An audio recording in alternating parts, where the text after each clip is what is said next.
Hey guys, my name is Macy Shaddles. I am from Tallahassee, Florida, and today I'm really excited to share with you our look Eclipse from the Unity collection.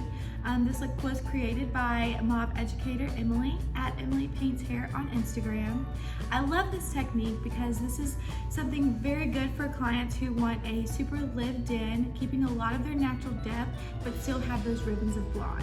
So let's get started. All right, so first we are going to start by adding our baby lights in around the front hairline. And I like to start on the sides, total preference. And we are just going to do 3 back-to-back baby lights. And that will be followed by our piggyback slice tees and then a weave-in tees. I'm starting with 20 volume. If this were a real client, I would definitely not be starting with 20 volume. This is a mannequin, and I know sometimes mannequins don't always lift super easy. I do have B3 in my lightener. I love adding that extra protection. It's just a 1 step, and that makes it super, super easy. All right, so we've added our 1 baby light in, and now we're just gonna add 2 more of those right behind that.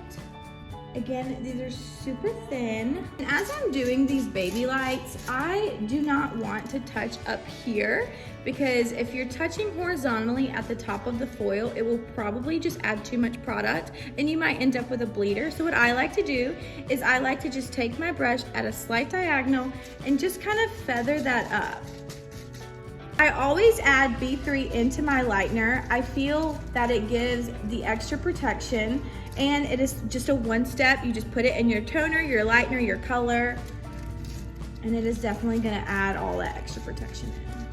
And then when I want to go in and paint the top of the foil right here, I'm not gonna go into that horizontal. I'm just gonna kind of softly feather that with my brush. If I were to go in horizontal, that's probably gonna add way too much product right there and it will probably create a bleeder. And then we're just gonna do another baby light right behind this. All right guys, now we have all of our money piece in. We have a total of 6 foils right here, just back-to-back baby lights, 3 on both sides. So now we're going to start the foundation for our herringbone. So she obviously has a middle part. However, if your client does not have a middle part, I would just move over and center whatever side their part is on. Okay, we have our money piece in, so we just have 3 back-to-back baby lights on both sides, and then at the front of the hairline, we also have just 3 on each side, just because our section was a little bit wider, and I didn't want to risk leaving any of that hair out. So now we're gonna go ahead and create the foundation for our herringbone. And we're pretty much just going to create a V. Now, if your client doesn't part in the middle and she parts on the right or left side, I would just make sure to center your section to whatever side they're parting on. Now, with Eclipse, we are going to do thinner sections at the front of the head, and then as we move back, our sections are just gonna get a little bit bigger. Okay, we went ahead and created our foundation, and as you can see, it's just a V.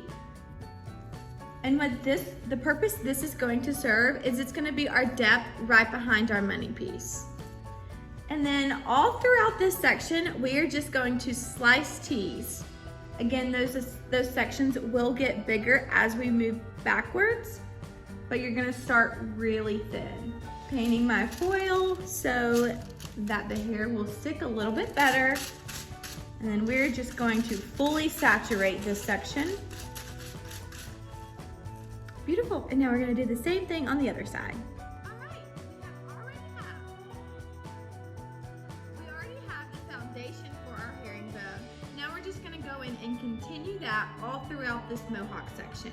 So you're just gonna take smaller sections at the beginning of the section, and then as you move backwards, we're gonna take larger sections, and this is just gonna be side to side. Again, you do want to end up with a zigzag effect.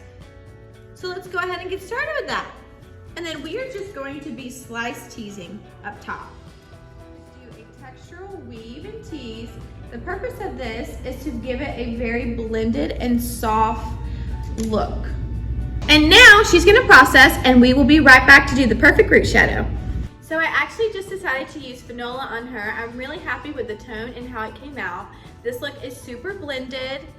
So I decided not to base tap. And then we just gave her some curls. Thank you guys for joining and I hope you enjoyed it.